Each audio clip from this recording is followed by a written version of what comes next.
Барлықтарыңызға қайырлы күн, құрметті көрермендер. Менің бүгінгі жобама қош келдіңіздер. Менің жобамның тақырыбы, менің кәсібім маркетинг деп аталады. Ендеше сіздерге қазір мен маркетинг туралы толық түсіндіретін боламын. Келесі. Жалпы маркетинг дегеніміз бұл тұтынушылардың қажеттіліктерін қанағаттандыра отырып, өнімді толық алып сататын процесс болып табылады. Яғни маркетинг ол қазіргі таңда бизнес саласының ішіндегі ең танымал түрлерінің бірі. Осы арқылы адамдар көптеген мүмкіндіктер алады. Яғни өзінің таңдап алған өнімін халыққа көрсету арқылы сататын болады. Тек қана бұл жерде сатумен ғана емес, сонымен қатар адамдар жалпы тұтынушылармен қалай сөйлесу керек, адамдармен қалай қарым-қатынас жасау керек, соның барлығын толық үйреніп шығатын болады. Маркетинг дегеніміз адамдарға өте үлкен мүмкіндіктер алып келетін салалардың бірі болып келеді. Бұл салада жаңағыдай еңбек еткен адамдардың барлығы қазіргі таңда әлемге әйгілі. Сол себептен қазіргі таңда сәнге айналып жатқан және де тиімді мамандықтардың бірі бизнестің түрі маркетинг болып табылады. Келесі. Болашақта бизнес үшін қажетті қазіргі таңда бағдарламалар әлемге әйгілі болып келеді. Сол бағдарламалар арқылы сіз өз өніміңізді толыққанды халыққа ұсынып сата аласыз. Сол бағдарламалардың ішіндегі ең танымал қосымша ол Instagram қосымшасы. Яғни тұтынушының қызығушылығын бақылау үшін сізге Instagram қосымшасы керек болады. Сол қосымша арқылы сіз видео жасау арқылы, жарнамалау арқылы өз өніміңізді толыққанды халыққа көрсетіп сата аласыз. Келесі Shopify, яғни интернет дүкендер үшін тиімді платформа. Яғни сіздің өзіңіздің дүкеніңіз болса, яғни ол онлайн түрде болатын болса, сіз осы қосымшаға кіру арқылы өз өніміңізді халыққа ұсына аласыз.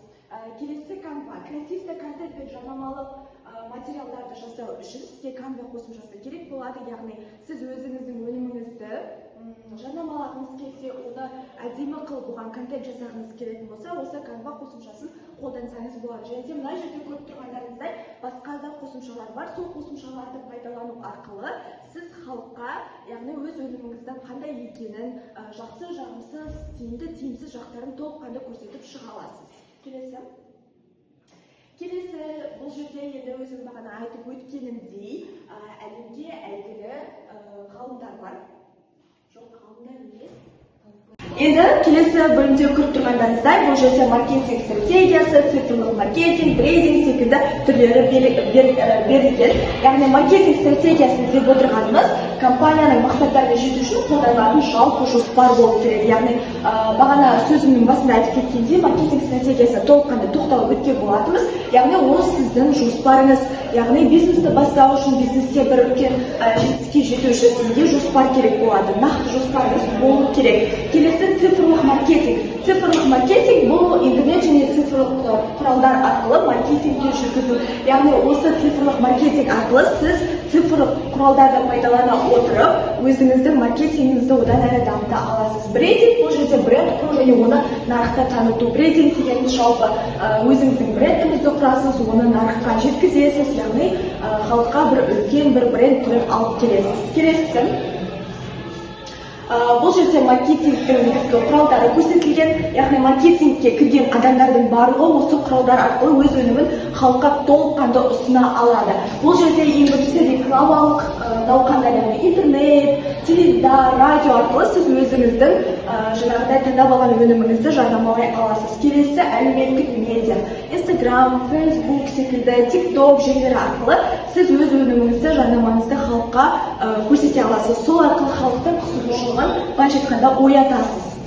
Бұл жерде email маркетинг, тұтынушыларға ақпаратты хаттарды жібере аласыз. Email арқылы көптеген тұтынушыларыңызбен хабарға шығып, олармен қарым-қатынасты толық жақсартып, өз өніміңізді қызықтыру үшін emailді қолдансаңыз болады. Келесі.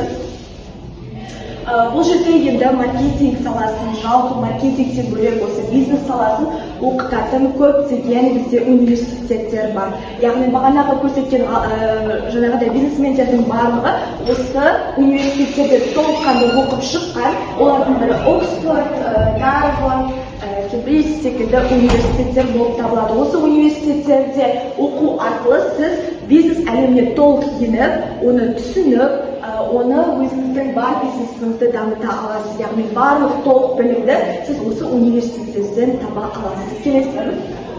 Келесі бұл жерде енді сөз соңында айтып кетсем, менің жалпы өзімнің жеке бизнесім бар. Яғни осы жерде мен автор болып тұрғаннан кейін сіздерге өзімнің бизнесіммен таныстырғым келеді.